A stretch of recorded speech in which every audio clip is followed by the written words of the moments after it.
Bom, respondendo aqui a mensagem as perguntas da Rachel sobre o que quem é a voz de fundo desse vídeo, né? E o que é empatia.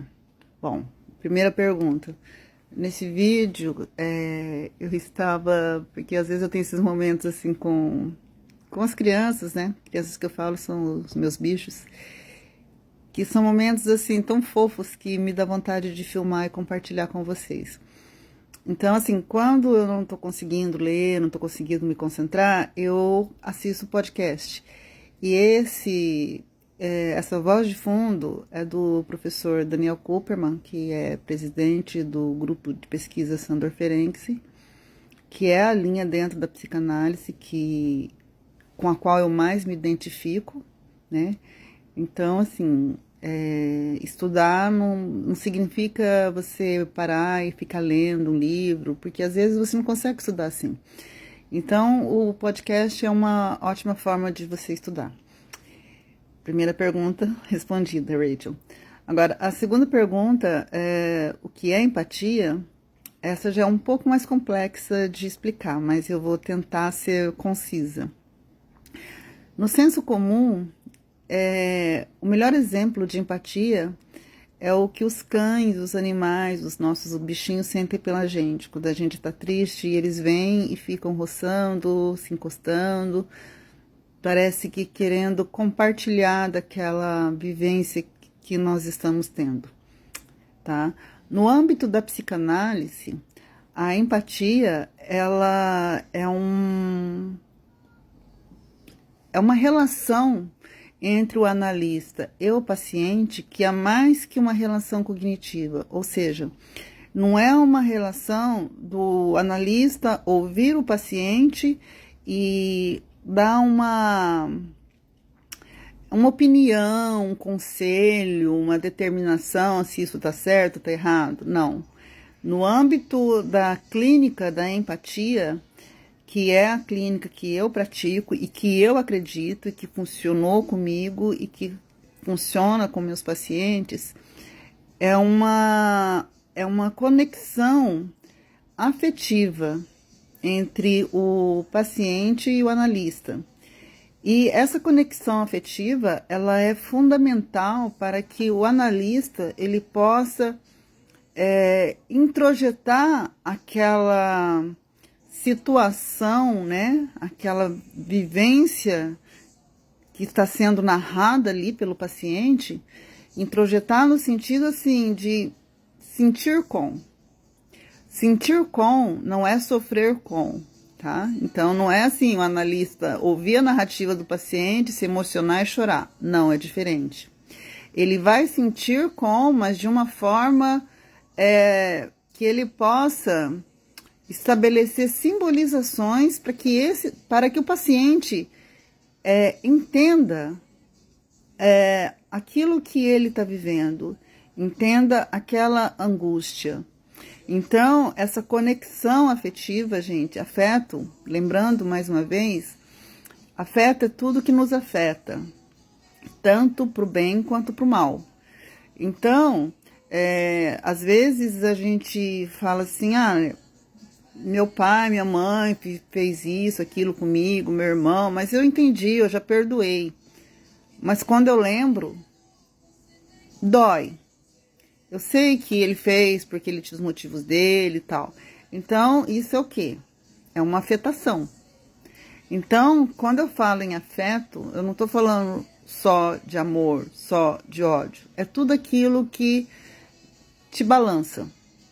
É tudo aquilo que nos balança, que é o oposto da indiferença. Vamos pôr assim, para ficar mais simples, tá?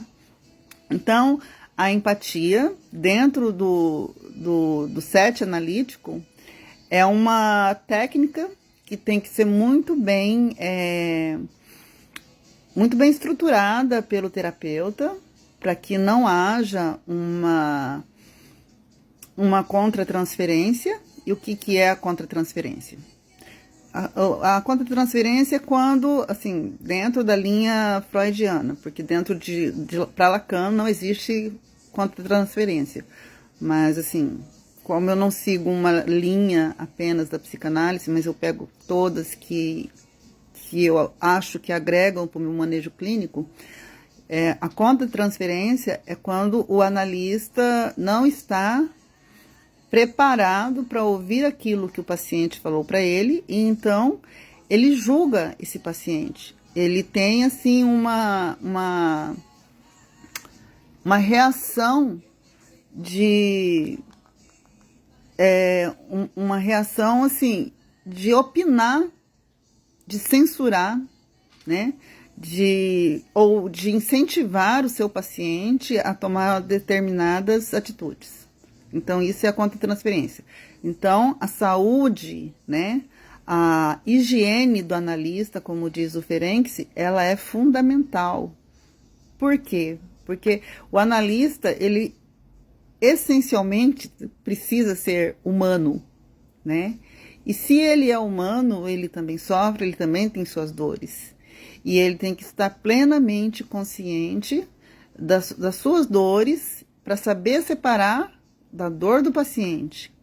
Então, ele vai ter a empatia pelo aquilo que está sendo narrado, porém, ele vai ter uma autonomia que o seu paciente não tem. E é justamente essa autonomia que o terapeuta vai ajudar o paciente a construir.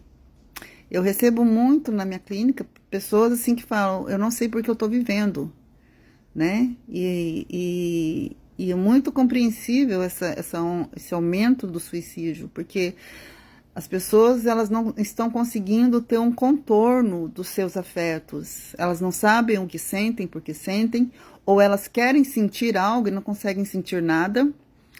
Chega em casos que o paciente ele não consegue sequer olhar no espelho, porque quando ele olha para o espelho, ele vê um outro ser, ele não se reconhece no próprio corpo.